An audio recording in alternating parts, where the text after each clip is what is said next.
voin chu a chi dang do hlekin hei lo lam kan han tilang dona charang tholai ania kan bu te hi a na khora chunga te chuanin pangang te khanom thina chumi natna vel chuanin tunlai min ti buayang reng khop maya chumi zir chiang tu chuanin PUC lama tangin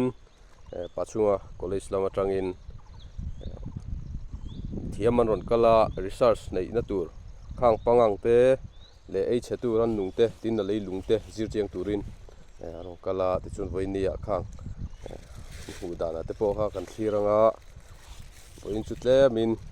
adana dang de don ni kan lockdown kha lai kha kan lo se thiam don nia kina introduction te po chiang kwang zok mumal zok te pon kan la ron lei turanga ila athange kumin hian kan soi to thin angin charang tholai hi zau au tha em a bu te hrisela apa ngai chum chuanin so thing te engte hi kan thar hlok pa ngai di chuanin om ve view tura khan kan han be se ani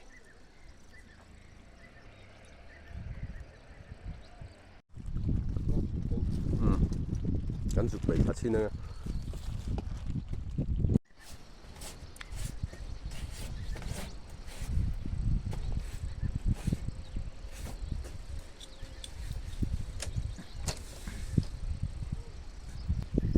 voin ni hianin hei charang kholaya buna tunaya avial pangangina avial na khor khatiang vel zir chiang tur khanin mani karma salam khanin KVK khozol le agriculture department kan ho tu te arong kal towa tuntruma hianin Pachung University College atangin he bu natna H2 ran nung te alei lung te zir chiang turin PhD zirlai kha aron kala ti chuanin anin introduction chiang kwang do mi han pek saksela athange ke hi min than zuala ania tuna hian Pachunga University College PUC a hian ei PhD kan timek ta chuan hei kan hria dangin mania news ate kan no hmuwa ami puang hanung puang chungchang vel kan no hmuwa khang vel kha hei kan ron bo zui ania bu ai chiat na chi te khami ranung na bu ai chiata khami control dan tur be kha kan thil boi pu kha chun de uberta ngen yang tin nge i mania te i department ngai ti kha KVK free lam khan hei akana ten lo peta tia akana kan han man chin te pesticides low tur ti rang ngen yang DDT tlang te ponita ranung wa turang chi kan kap thin ta heng hi athok tha riau na chung hian chemicals an ni wang hian hei khami athona ba ka antinan thlai te le abul vela no tu ke man di mishing te thleng hian hei khata han thatlona le atlen ve thin ani aral le athen khatep mai chai aral mai lo thin ta khangkha tin mani taksa te kan ve ba na te kan in kaya kan ka tin kan ka te kan taksa chung te lo le thin ta voi le khata heng voi le khata mi effect zung lo ma se ngen yang long term ang zong ten sang hian sen na lama se thatlo na hian nei nu ani na sa ve mem ta ni chuan kan thil tum pakha chu hemi bio control kan ti mai i ran nung khatiang chemical mang lawa ran nung dang hetiang lo e ve thei khang hom banga control a environment friendly zok tunai tram takin antiang khatiang han mu chua le khatiang i hemi mi pui tam zok le lo nei tu te kuna thok tu te na ramchang zoka kan man thei tu rang chi khatiang han ngai to a kan research khatiang han chiam chua kha kan thil tum chu ne deuh berta chon tumi an ron kal chan deuh berang chu ni alo om te mai kha kan hria tang khanin heng kan thingchang hal hok tu te na kan kut na tho alo hlo zok theina ta na nun bei pui tu te min lo boi pui tu te azira zir chianga lo boi pui tu te kha an nia ti hian voi ni apo heng lai lova bule khai ei chetu ran nung te kha kan hu thei ang hi kan la kho manga ti chuan chung te chu azol lama university lama an keng thanga ti chuan an nin khol mangin an lo enanga an DNA te ti khan khang khan lo te sanga te si sang an han neinga chung mang chuan in heng bui chetu thin te thlai chetu ran nung te hi intia control theigian niang hlok zoka kun ha thok tu ten kan ram leilung kan ti chial lo na tan te kan risel na lo that zo na tan te be sein chumi ti thei tu chuan in voin po hen research kha aron nei kha ania mi puite point hemi konga hianin na sataka tran kan lo lak pui kan lo backup te po kha angai thino me bagan hei lei kan na tel chin ta le ya hian chingen yang hete kan mu tham lem lo ran nung tho ma se hei ran nung dang ei chi te no be le ta khang kha hei an mu thei si lo ta ma se ale ha kan na top ta chu ta le pa tin mani khang aron lak chodan kha hei lak chodan te kan nei be ta chu ka chung chu kan bun dian ta hei rule hood zo na kan set them na chan rule hood ta nei ta ma se sap tong chan yang nematodes te kan dita te kang ho te kha heng control nan te hian hei ram sang sakan te chuan mang na sai mem ta kang zo rama hian ti ve thei chuan malak na nen ti ve theyang ti mai to han hei kan han zui ve deu ni ni tak chu lo ne mai chuna ni le heng pangang te hi an hun chung hi rei si lowa ti mayang hela pang tia han puang hloi te po hi ka lem lo po hian rem de duak chin hin ne hi enga nge an tin nge an vak dar me nge nia enga nge an thil dang an chang nge ni enga khalai khamin sil fiat thei chuan pangang hi chu tlang pui pon kan se to thonga hei peng philip te ei mot kan ti phu thak ang chi hawa chang me chin ta te mu pang te po tam tak chuan khoi nga kala kha chu an shet nol scoring tho ta ma se hai an life cycle kan ti don nge an dam kho chu an dam hun chu ang hi atoi em ta ma se atoi wang tak khan an tin an pangang an ni hun lai ang te khan an khami an pangang ni lai hun zong kha ei nan hian mang deuh tho ni chu wang chuan an ron voi le khan ron puang hloi kan ti te po chan chu an life cycle ti le thin na an khami rei lo wang khan an ni chung khan an ei vaka chuan en yang bu chu ma ten chak ta chuan phu thak te peng phile ban ron chang thin ta kang vel wang te po khan hei ron puang hloi re an ron re le te po kha ani na chan am che ta thil dang sang mani an thil ka wang te po kha ani thei bok ta lai ka chu chan sang te po ni ve the lo thin le mai ne kan thria dang khanin hei bu ei chetu pang tun lai ram puang hloi kan ti te po hi tam taka chuanin ka lem lo po hianin an rem le deuh duk to amaro chu an kalsan na nu ma kha a cheng reng khop mai a bu hi a thi chi lo te po hi an rop thade urup hloma chu ting te chu a din hun kha nia chu wang chuanin duna kan ngai thak ang khanin an dam hun chung hi rei lo ma se an hun chung khanin na satakin an thei tokin aniang chu khang bu le thlai te kha an han ei ta thina nya ti chuanin khang kalsan pheng phelepa an changtlang pui kan tia kan ngai thang khanin pheng phelepan chan ma kha chuanin thei to pin eya an thei paling ko aniang chu han eya an han thang liana ti chuanin pheng phelepa ten lo changa phur thaka te ti han lo chang thin khami ma kha chuanin kan thlai te nge kha nasa takin an lo ti chem han to thina chumi control da tur ta na chuanin leilung te thlengin zir chian kha an ngai thin kha alo ni ta ani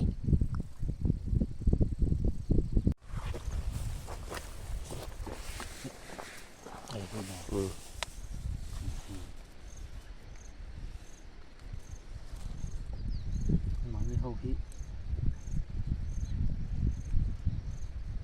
ai clear som si ma ti kha jon tian pa ang me pon bak noi noi mi vak noi noi chong lo a chunga vek thu kan vek thom o chung han an zir han tiang han ma pang te ro te hring ka hmu te hen a pangang to ma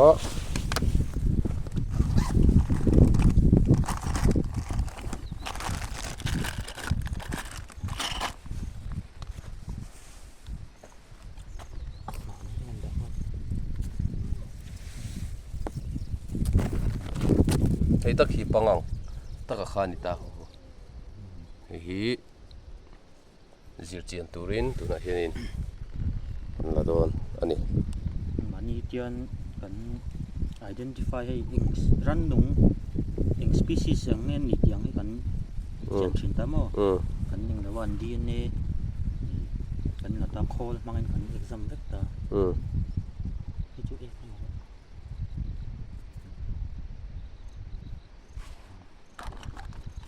chon tuna hai kan tum ber pakhat chu ngen yang hai bio control an ti microphone hi chiang lo tu hei ran nung bio control kan ti ta chemical vel mang lawa itia ran nung manga in control ti rang kan tu mai ta tinan fungus te mo ran nung dang tiang ei thei tur te kan zong ta rul hut lampang deuh nei nematodes kan tiang chi fungi kan tiang chi te tiang ei chi in om ve ta chung te nen chon eng tin nge kan ngen yang kami a hlok thei dan bera kan ti dan tur be kan zir chiang thin ta ei kan man chin ho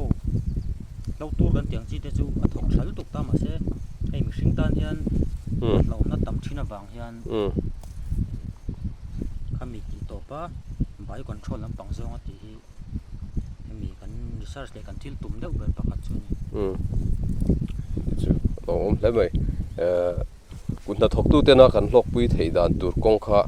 an dab ber chu ni a chemical mang lova an ma ni ran nung bu le thlai na huat lo si a khatinga aneng lo thei tura buat sai kha an tum ber chu ni a hei eng hi panga chu ni a hianin aizol laman hom thanga ti chuanin laboratory kan DNA te khang chi hrang kha an han test anga chunga tang chuanin tinge hengi kan control theiang ti kha bule thlai kunna thok tu te na kan hlok pui thei dan tur kong kha anon dap tur bera chu ania chu venia research ngeina tura helai mun aron panchan bera po kha anita ani pengpon ni second hlok pui view tur han ngai phot mai la ti hian a leilung hemi bu ei chetu ran nung mai ni loin a leilung te po hi kan lak tur la ya khachu ania chumi mang chuanin kan bei chho don ani heng ran nung te hi ti hianin du thu sama tam kha ela ya mu turom to lo ma sela kulaya an hanin thla pun tir lenga ti chuanin zir tham en chian tham kha an ni kha an han bei sei lai ber kha chu ani hian kan sei tang khan ne leilung te po hi zir chian na te po kha an han nei pa don kha ania lo dang te po kan la thiranga tuna kan om mek na hi pu zorom siama lo ania hei bu po an lo thavio to an sei tang khanin kumin hianin chalrang kholai hian pangang tuna kan huang ho khan bu na an ti viala ti chon bu kung hi alo rop thla bu ten lo thi pha hil thina heng zong hi a control theina tur heng ei chetu ran nung tek dian university lama tang po khanin anon boi pui bera khachu anita ani poni sela kan hlok pui thei tura be sei photila mithiam te zir chian na vel hi eni kunna thok tu te na kan lo tang kai pui thina khachu anita tun tumbi kai chuanin department in la akana tur dam doi le khatiang vel miron sem mang khanin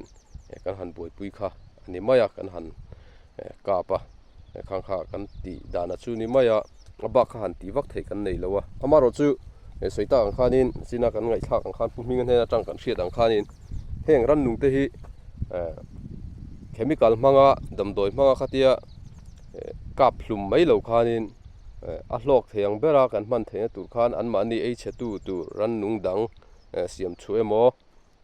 khatiang ma control kha leilungina kan ti rem ringo chon engamo tangkai nan lo nei kha an lo ni vek maya chuang chuanin chung te manga control theidan tur chu an zon bera kha chu lo ni ta ani lai mi hi heng hi bu vial kan ti taka kha ni a hei ting hena vial chuat mai hei na hi pot khor kho ma heng hi ana sa chon ti hian bu kung hi a roi thla pang khan eya bu kung a roi thla ti chuanin bu hian lo thi pha kha kan tur na sang reng khop mai kumina po hian chuan ti hian a pangang te hi a thei tok kha ka han la khom don ania voi nia kan soi tong khanin PUC lama tangin ji chiang tur arong kala hi puhninga nia ani a soi tong khanin ani hi PhD zirme kania tuna hianin research an nei na tur khang kha hanon la khom ani poni sela kun ma thok tu ten kan lo hlok pui theina tur ta na thil tha tak te bo khan je chuk tura han be sei phot mai la a tho me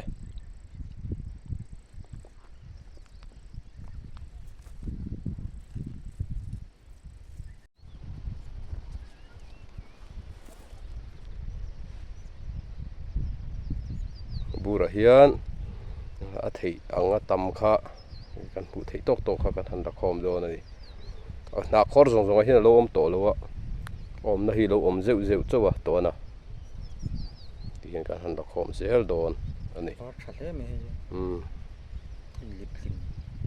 kon lip lim le kon mai the chu phet pangang tu ju hai pangang kan ron mun ni mai ta chang mun chen ka dan kal phei jan kyang pangang mun ni lem lo hai le collector ringo tak de kai kal phei jan le hi kan han lo thil a nong kan du thin sia be kan apor lui to inga en cool zel do ni hilam yo hi khor heng wi khor na sa de ka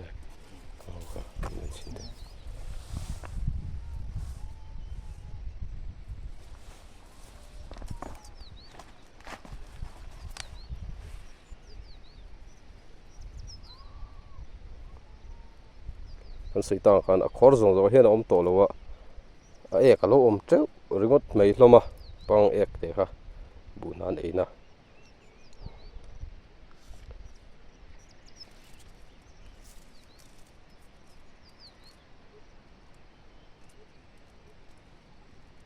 om to chong lo wi he lam pang arong kuai ha en de sin te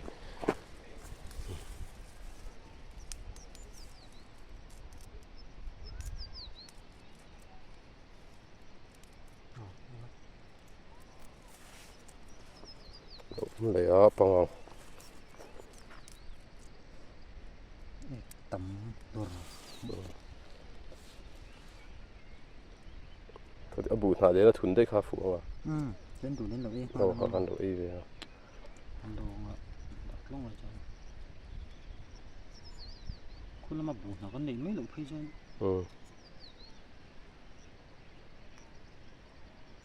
เนี่ยบุญนะอย่างปุ้ยตัวที่หันน้ำเสียหันเล่มเทรนนักที่ว่าจบชุ่มจบตัว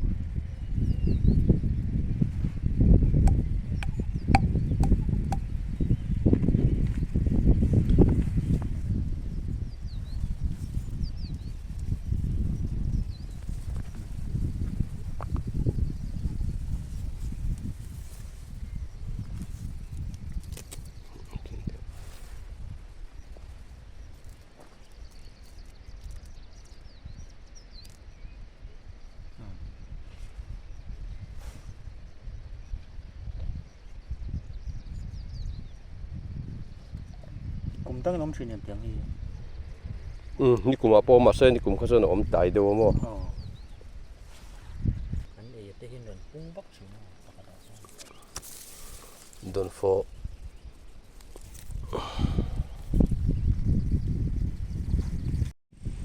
อันจำไข่อันจำในเราเขาจะแห้งที่จุหมูเสียจุตำงังอันจำเลี้ยให้จำปุ๋ยตุยหางอันติชิงให้จำปุ๋ยเนี่ยอันจำเลี้ยเดี๋ยวทอนี่อันจำเลี้ยจุดที่ละกันใส่ส่วนเดียวเลี้ยจุดเดียวสอดทิ้งหัวนั่นนี่อันจำตำเอ็มมาฟังมาปะจามดูดมาให้แห้งไรกันเลยอันจำอันงะแล้วไม่ฮีปูใส่หิ้งแล้วใส่แล้วสอดทิ้งหัวนั่นนี่อันจำงะแล้วนี่ตบมาจำงะแล้วไม่เฮ้ยเรานัวนี่เฮงชัดแล้วไปเรานัวนี่เฮงกันติดเช็ดชิ้นอ๋อ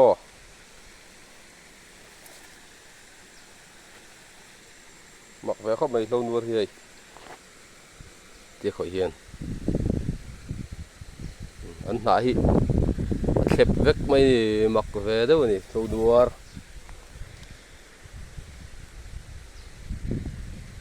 อมดูน่าบีกันเนี่ยเรานัวเห็นฟิงดุบขานี่กันขอยชวนอันเหี้ยมสะดวกไหมไรเราเตะที่นรมปัดเลยไม่โดนนี่